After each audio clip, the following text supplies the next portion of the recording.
बिस्मिल्लाहिर्रहमानिर्रहीम। अस्सलाम वालेकुम। आज की रेसिपी है दाल के शामी कबाब। दाल के शामी कबाब बनाने के लिए 1 कप चने की दाल, इसको तकरीबन 1 घंटा भिगो के रखेंगे। दाल भीग चुकी है, अब इसको उबाल लेंगे। दरमियानी आंच के ऊपर पैन रखा है, हस्बे ज़रूरत पानी शामिल कर लेंगे। साबुत गरम मसाला 1 चाय का चम्मच, नमक हस्बे जायका, कुटी हुई लाल मिर्च 1 खाने का चम्मच, आप साबुत भी डाल सकते हैं।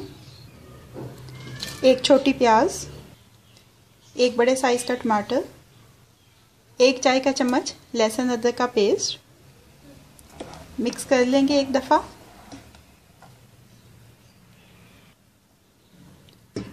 ढक्कन लगाकर इतनी देर तक पकाएंगे कि ये दाल मुकम्मल तौर पे गल जाए और पानी खुश्क हो जाए।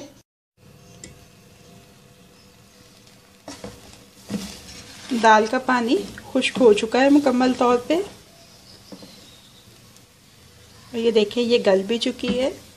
चूल्हे को बंद कर देंगे। दाल को फूटने से सर में निकाल लिया है।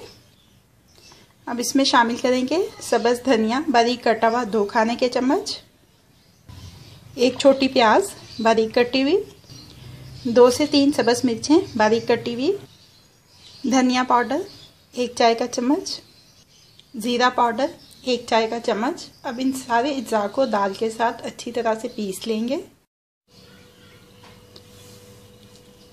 ये देखें दाल अच्छी तरह से पिस चुकी है। 2 दरमियाने साइज़ के आलू लेके उबाल के उनको कुचल लिया है। अब इसमें पिसी हुई दाल शामिल करेंगे, मिक्स कर लेंगे अच्छी तरह से। ये देखें अच्छी तरह से मिक्स हो गया ये मेज़ा। अब इसके कबाब शेप कर लेते हैं। आप अपनी मर्ज़ी का साइज़ और मर्ज़ी की शेप बना सकते हैं। मैं इसको रेगुलर राउंड शेप में बना रही हूँ।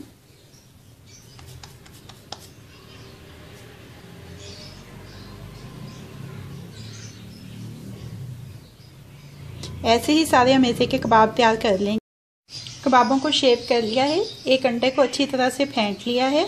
अब इस अंडे में कबाबों को डिप करेंगे और डिप करने के बाद इनको शैलो फ्राई करेंगे। दरमियानी आंच के ऊपर एक फ्राइंग पैन रखा है, जिसमें 1 से 2 खाने के चम्मच तेल के शामिल कर देंगे।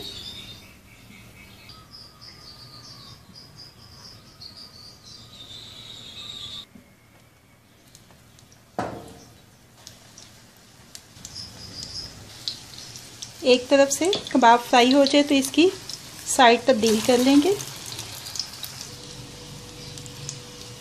कबाब दोनों तरफ से फ्राई हो चुके हैं। अब इनको डिश आउट कर लेते हैं, चूल्हे को बंद कर देते हैं। दाल की shami kebab ready to serve हैं।